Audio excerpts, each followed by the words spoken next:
오늘 말씀드릴 내용은 대충 이런 것들이고요.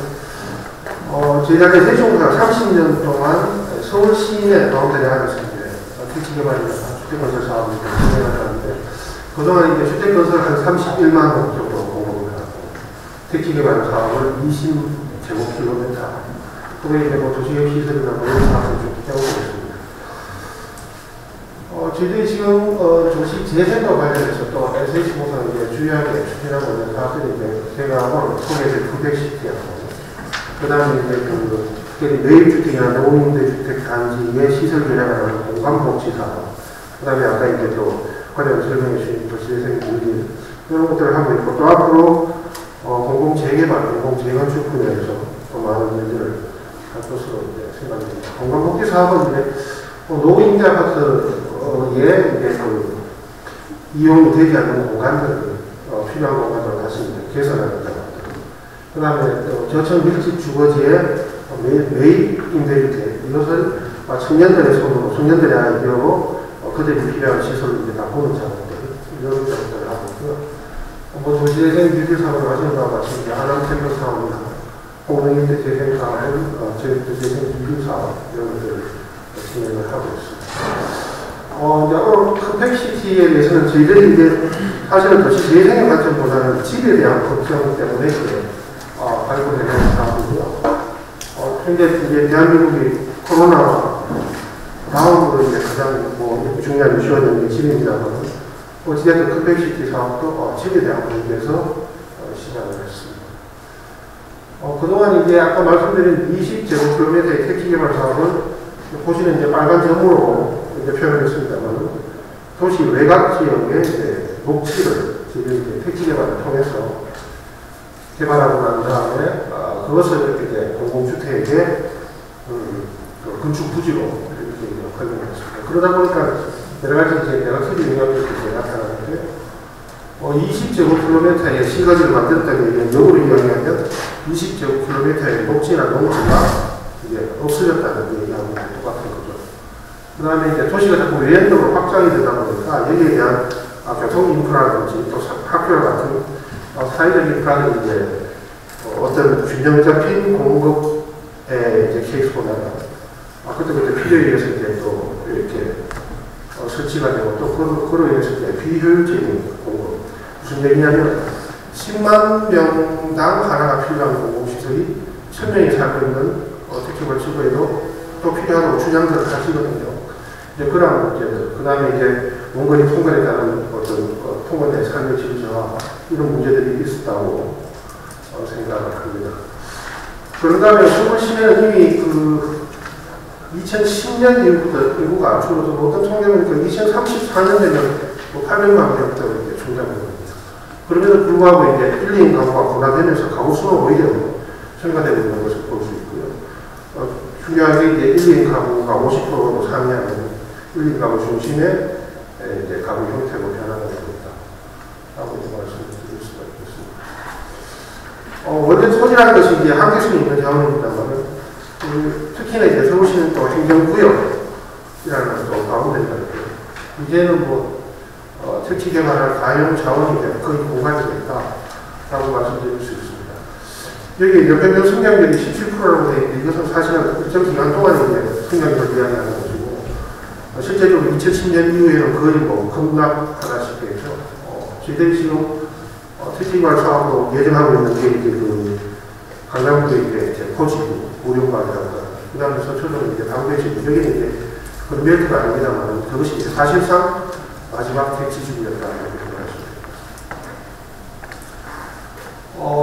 그럼에도 불구하고 이제 주거 안정을 위해서는 공공주택의 재고량 확대가 필요하다는 게 이제 전문가들의 이야기입니다. 주택 보건률은 전국은 104%, 서울시가 아마 95.9%, 지금 작년도 숫자가 되었던 것 같은데요.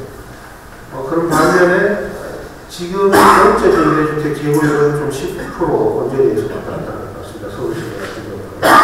전체 이제 가구수가 360만, 380만 정도 보면 그 정도 되는 것 같고요. 전문가들은 이제 전체 가구수의 17에서 23%까지를 공적주택이 이제 이렇게 재고량을 확보해야지 주거시장에서 안정화를 기할 수 있다고 합니다. 2007기 공적임대주택 서울시에서 발표한 24만 호 저것을 이제 충실히 달성한다고 보면 22년도에 약 13% 정도의 재고량을 확보할 수 있고요. 17%로 상회하는 18% 정도를 우리가 목표로 한다면 추가적으로 한 20만 건을 더 공급해야지 그 목표 수치에 달성된다고 생각합니다. 이제 보시는 것 같아요. 주요 선진국들은 이미 공격주택 재고량이 23%, 41%, 싱가포르 같은 경우는 조금 개념이 틀리다면 73%까지 하고 있다는 알 수가 있고요. 그런 차원에서 공격주택은 지속적으로 저희들이 공급을 해야 되겠고, 택지 자원은 한계에 다다랐다. 그래서 이제 새로운 대학교들 컨택시티라는 것을 18년부터 19년부터 이런 측면에서 이제 사업화해 나가고 있는 상황이고, 이 컨택시티의 잠재적 대상으로 저희들이 생각했던 것이 이제 도로, 그 다음에 차고지, 서울 시내에 있는 공영철 뒤에 또 설명이 좀 나옵니다만, 그 다음에 물재생센터, 주차장 이런 이제 부지들을 대상으로 했습니다. 이 부지들은 사실은 도시 내에 산재에 있으면서도 가장 단일적이고 전문적으로 활용이 되고 있기 때문에 이런 것들을 조금 더 합리적인 밀도로 이제 개발을 해보자라는 데서 시작을 했죠. 그래서 이제 서울형 컨택시티라고 이런 걸 했습니다만 사실은 학문적인 용어, 컨택시티, 어바밀리지, 이런 용어라는 지금 이제 서울 시내에 공공에서 가지고 있는 소유권을 가지고 있는 공공시설 부지에 적어도 3가지 이상의 도시 기능을 이제 압축적으로 이렇게 개발한다는 의미에서 컨택시티라는 이름으로 이제 사업을 하고 있고요. 여기에는 공공주택과 이제 생활 리소시라고 하는 공간복지시설, 그 다음에 지역의 이제 경제적 발전을 유도할 수 있는 자족시설, 이런 것들을 이제 복합적으로 개발하는 하나의 피치에 그러한 사업 컨셉에 적어도 이제 대중교통 결실성의 대중교통 기반에 그런 기업이 개발을 지향을 하고 있다고 보시면 될 것 같습니다. 제도 근거는 공공주택 특별법에 이제 공공시설주택, 공공임대주택을 선언할 수 있는 특례경우가 있고요. 그 다음에 도시계획시설 같은 경우는 이제 입지적 결정이나 공간적 범위 설정을 통해서 비도시계획 시설과 같이 조치할 수 있는 그런 근거에 기반하고 있습니다. 저희들이 사실 컨택시티라는 이름으로 지금 추진하는 게 이제 5개 사업이 됩니다. 이제 종교별로 3가지가 되는데, 도로를 활용하는 사업 하나, 그 다음에 서울 시내에 31개소가 있는 공영 차고지를 활용하는 사업, 그 다음에 이제 빗물 펌프장을 복합하는 사업, 이렇게 이제 3가지 외에 5개 사업을 추진을 하고 있습니다. 오늘은 시간이 한 20분 정도 아마 주어지는 것 같은데, 시간적 제한에 대해서 2개 사업을 간략히 소개를 해드리겠습니다. 이건 이제 북부간선도로 입체화의 사업인데요. 요 도로가 있는 북부간선도로가 되겠습니다. 사실은 여기에 이제 시내 1지구, 2지구, 3지구, 또 LH에서 시행하고 있는 양원지구에서 4개 택지개발 사업에서 각기 다른 시대에, 각기 다른 정부에서 필요에 의해서 이제 개별적으로 시행이 되다 보니까 전체적인 생활권의 이제 종합적인 연계라든지 이런 뭐라고 해야 될까, 연계성이 없이 종합적 고려 없이 개별적으로 시행이 된다. 그러다 보니까 신대 3기구 같은 경우는 3,300세대가 입주해서 살고 계십니다만 기존의 시가지하고는 완전히 아일랜드에서 동떨어져서 고립된 지역에서 그것도 대형 기반시설로 후보가선도라든지 또 중랑버스 공동차고지 6호선 차량이 이런 것들도 이제 단결이 되어 있는 상태로 지금 이제 진행되고 있는 거죠. 그래서 지금 대상지를 신내 IC에서 중랑 IC 요 사이에 한 500m 되는 구간을 도시 공간적으로 도시적 맥락에 한번 연결을 시키는 작업들을 좀 해봐야 되겠다는 관점에서 이 구간을 후보지로 정해서 지금 사업을 추진하고 있습니다. 중랑구는 서울시내 25개 자치 중에서 문화적, 경제적, 이런 인프라들이 최하위 수준입니다. 어떤 교육 환경이나 또 중환경 만족도 같은 경우 거의 꼴찌로 지금 되어 있는데 중랑구에서 되게 싫어하시더라고요. 그러나 지금 현재 저희들이 조사한 상태는 지금 이런 상태입니다. 그럼에도 불구하고 지금 신내 IC에서 중랑 IC 그 구간은 사실 이제 의정부 쪽에 갈매지구라든지 별내지구라든지 서울 동북권과 신도시를 연결하는 서울의 이제 동북권의 관문 지역이다라고 말씀드릴 수가 있고, 현재 이제 6호선하고 경춘선 시내에 운행되고 있습니다만 청량리에서도 연결되는 명목선 경전철이 또 개통이 되면 트리플 녹색코드로서의 잠재력을 갖고 있는 지역입니다. 보시는 그림이 지금 현재 있는 상태인데요.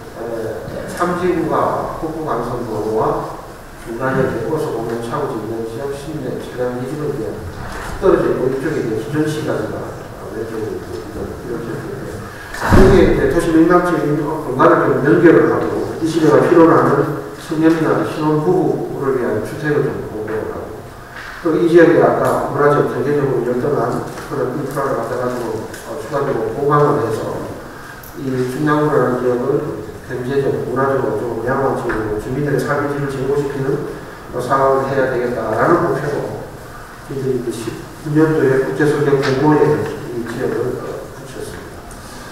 그래서 이제 당선된 안이 지금 보시는 그림과 같이 커넥션 시티라고 해서 그 연결 강점을 좀 그림이 되고요. 밑에 키맵에서 보시면 빨간 선으로 되어 있는 부분이 이제 저희들이 지금 추진하고 있는 1단계 국무관선 밑에 화사업에 공간이 되겠고요.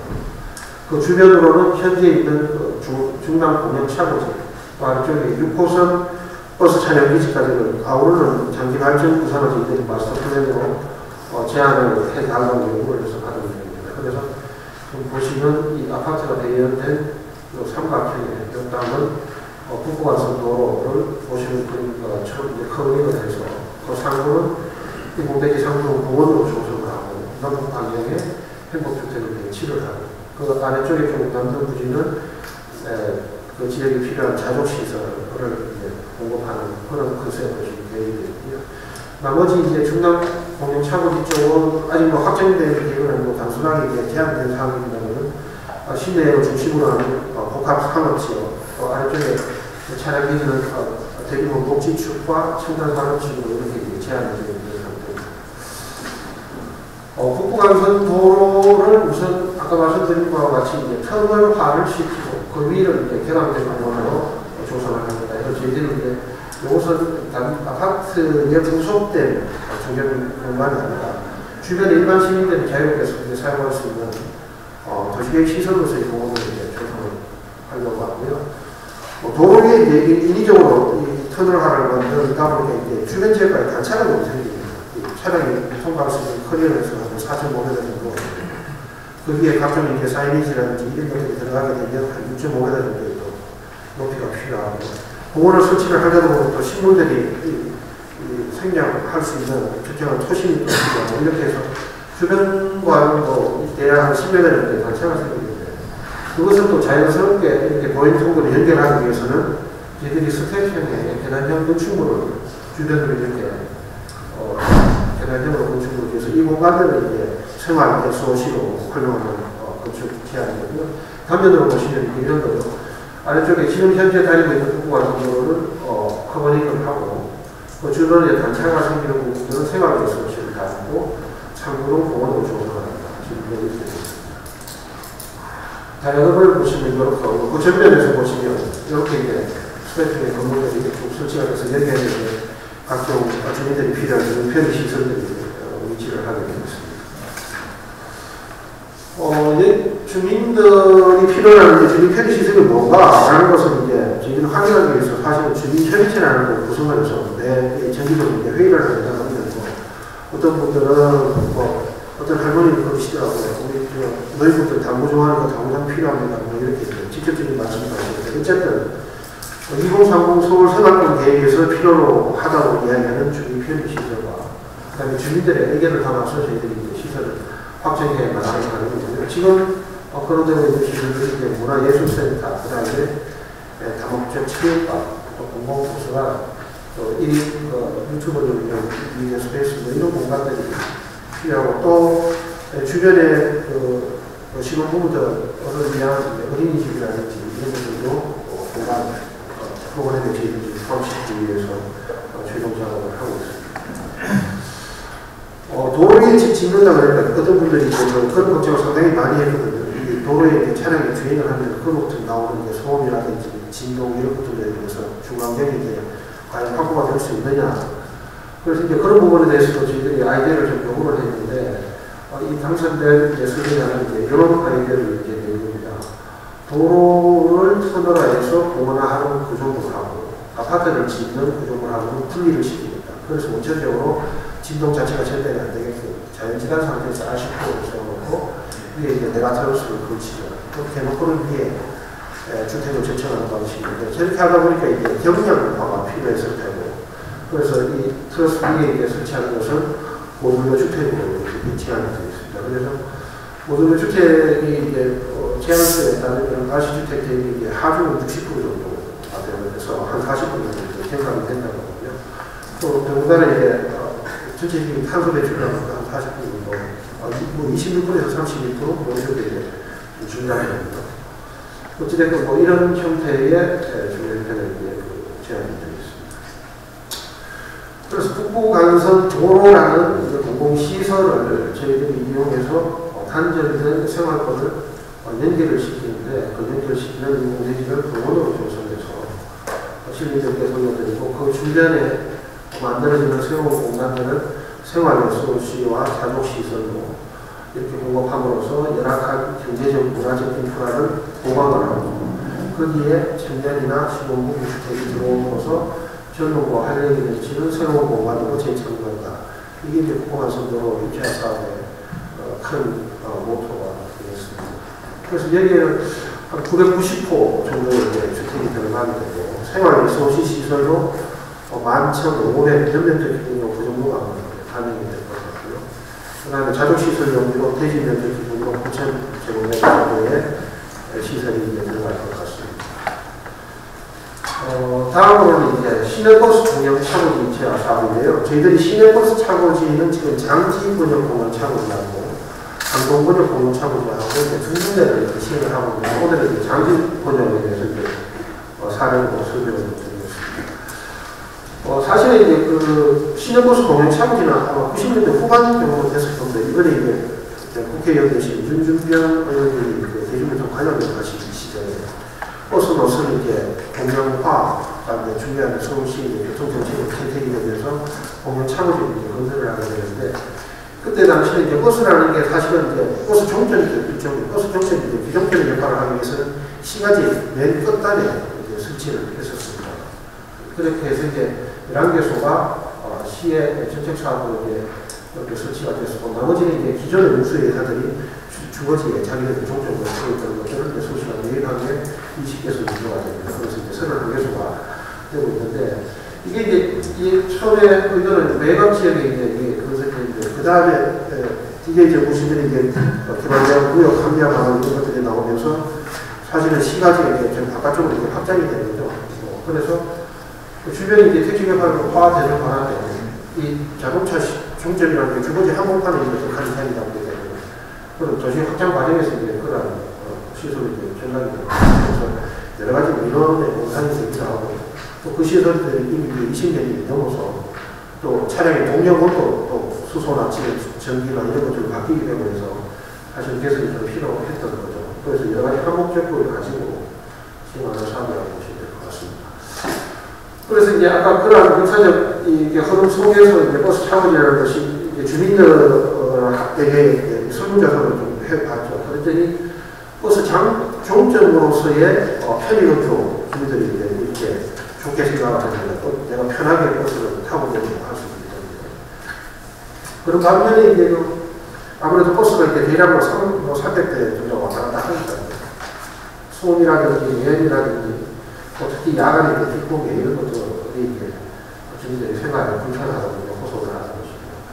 또 저희들이 이 사업을 하게 했을 때 이런 이행하기 전에 의견을 검증을 하더니 차고지에서 근무하시는 분들은 그 차고지, 공유차고지가 한 개수당 800에서 900년 정도 근무를 하십니다. 이분들은 자기네들도 이제 좀 양호한 환경에서 이제 근무를 했으면 좋겠다. 지금은 사실 야대지에 이렇게 간헐적 전기장이라든지 전기소, 그 다음에 세차장 이런 것들이 뚝뚝 떨어져서 동절기에도 바깥에서 일해야 되는 불편함도 있고요.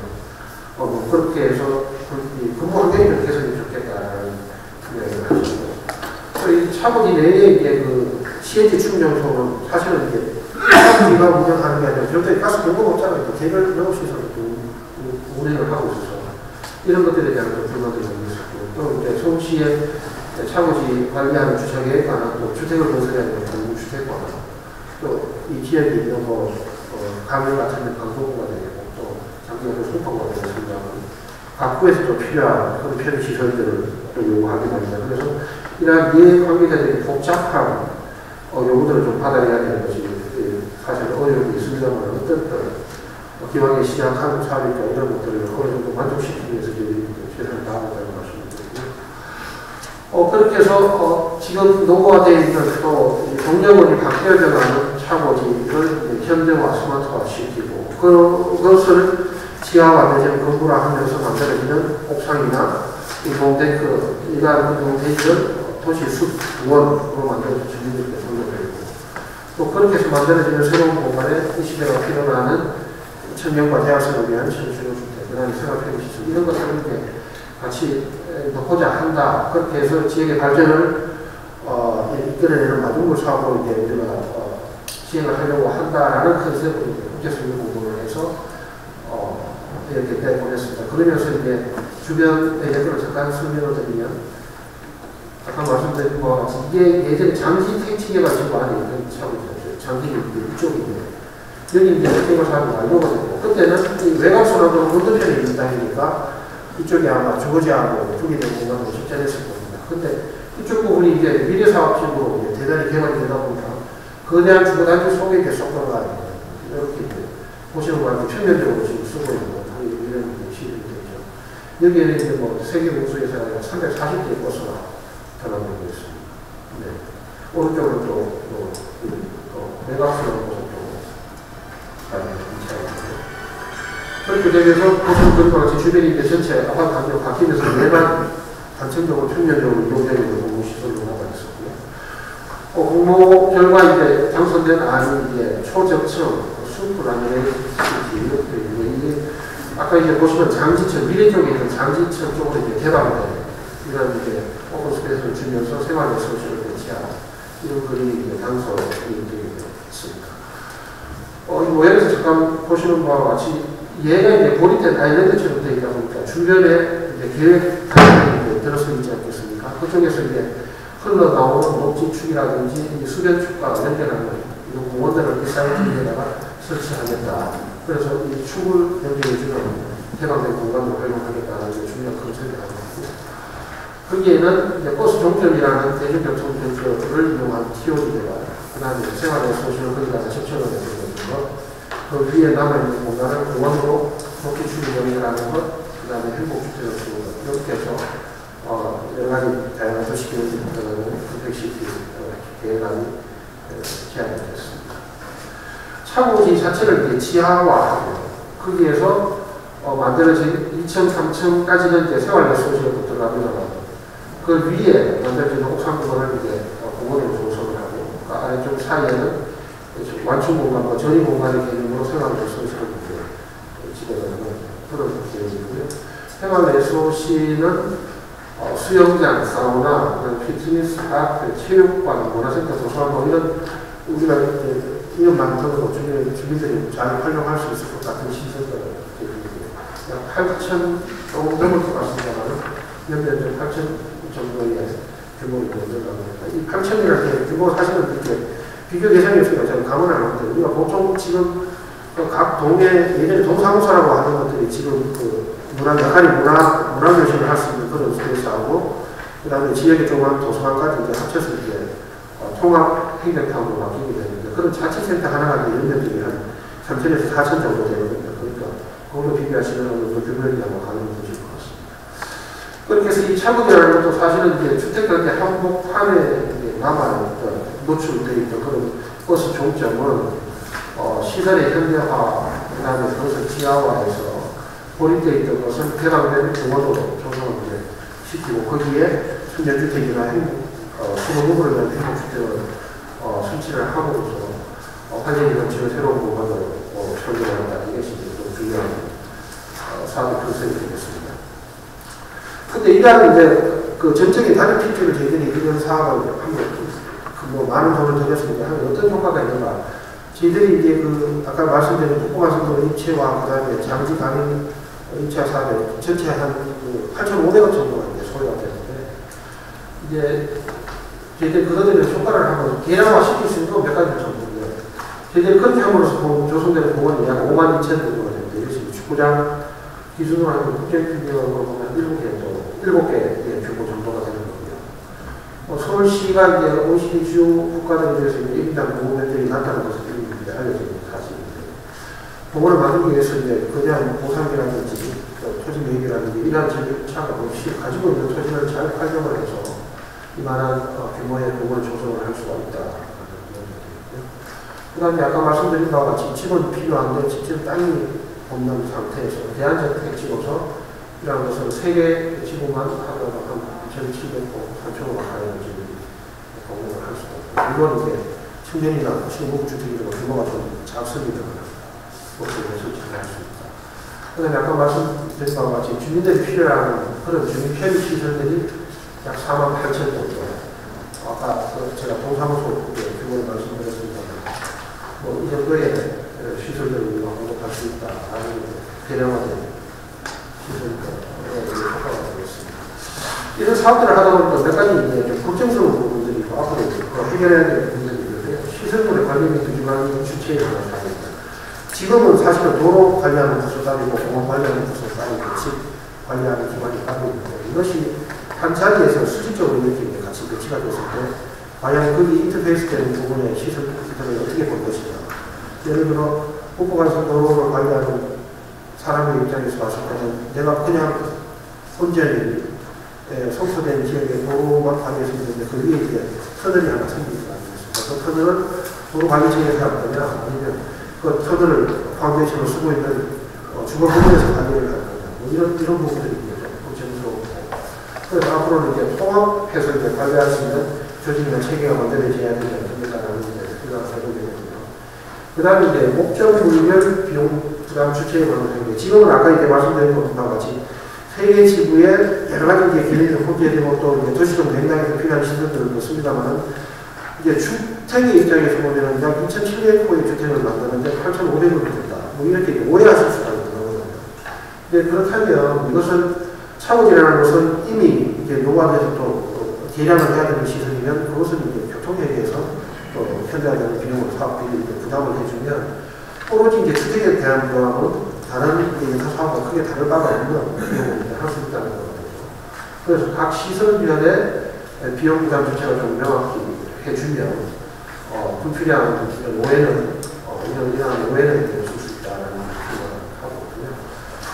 그 다음에 이것이 공공시설을 파운데이션으로 해서 위에 이제 필요한 건축물을 올리다 보니까 이게 서로 시간 템포에 따라서 어떤 변화가 이제 예측이 되는 거죠. 도로는 뭐 영구히 도로로 쓸 수 있겠습니다만 주택이라든지 생활에 소진한 이런 건축물은 시간이 이제 40년 정도 지나면 아마 그 이용할 수 있는 이용자의 니즈는 바뀔 것이고 또 주택 같은 경우는 또 재건축의 이야기가 나오는 것이고 이렇게 했을 때 어떻게 그 기존에 있는 시설들을 방해하지 않으면서 할 수 있는가라는 게 중요한 이슈가 될 수 있을 것 같고요. 그 다음에 제도에서 다만 뭐 이제 깊이 이제 뭐 고민한 건 아닙니다만 제도에 이 사업을 하면서 보니까 국유재산법에서 상권 설정이 불가하기 때문에 이제 민간의 사업 참여를 이제 유도하기가 어렵다. 또 공공주택법에서 공공임대주택에 한정되기 위해서 차제에 여러 가지 이제 다양한 사업 유형으로 기획하기가 좀 어렵게 되어 있다라는 말씀을 드립니다. 그 다음에 이제 비용 측면에서도 보면 이제 서울시가 소유하고 있는 이런 공유재산들은 사실은 이제 공공주택을 지었을 때 이제 그 면제까지도 사용료 면제까지도 나오는데 국유재산 부분 면제 경우는 감면의 경우가 있습니다. 이제 그건 어떤 의미인가 하면 이 주택이 존속하고 있는 한 계속 토지 사용료를 지불해야 되는 거죠. 그것도 하나의 사업성에서는 큰 영향을 미칠 것 같습니다. 그 다음에 이제 공간복지시설 아까 이제 4만 8천 정도에 되는 공간복지시설을 설치했습니다만 이 많은 큰 시설들 주민들이 좀 기왕이면 많은 돈 투입해서 만들어보고 다양한 프로그램으로 이렇게 좀 활기 있게 운영됐으면 좋겠는데 이게 결국 이제 넘어가게 되면 자치구 쪽으로 넘어가게 될 것 같은데 그래서 과연 그런 프로그램이라든지 다양한 소프트웨어를 개발할 수 있을지 그런 데 대한 좀 걱정이 됩니다. 그래서 이제 오늘 이제 제가 발언한 것은 이제 여기까지입니다만 어쨌든 제3지에서 추구하고 있는 이제 컴플렉시티 사업이라는 것은 도시 내의 재이용되고 있는 공공시설 부지를 활용해서 저희들이 이제 지금 현 시대에 필요한 도시 기능을 좀 담아내고 그렇게 함으로써 이렇게 위험들이 제조하는 그 자리를 활용하는 지금 새로운 공간을 제조하는 사고가 이렇게 이해해 주시면 될 것 같습니다.